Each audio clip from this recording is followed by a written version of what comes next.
So we have a beautiful event. The future is limitless for technology entrepreneurs. For many, growing their businesses and securing funding are the top priority.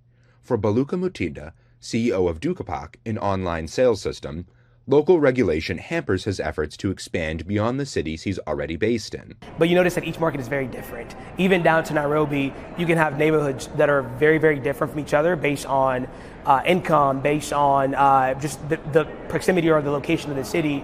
So just really having to figure out how we can build a product that can sustain itself beyond that fragmentation has been a challenge. Oluwambankole Falade is the Chief Regulatory Officer at Flutterwave.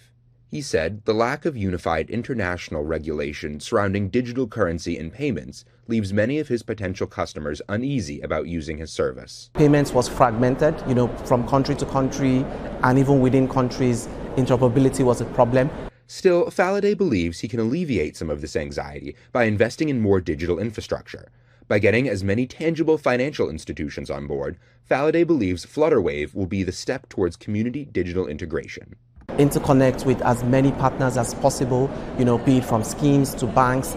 So what we offer today through our single API integration for our merchants is merchants can focus solely on their business core competence and not worry about how to collect payments. Other entrepreneurs are focusing their efforts solely on building trust and familiarity for their digital products by associating it with something well-known.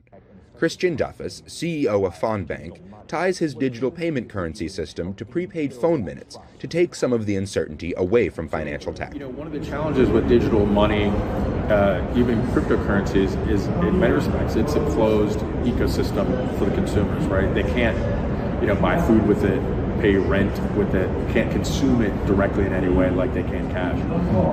So where we're unique is that we use a unit of prepaid airtime, right? And we've tokenized this on a public blockchain.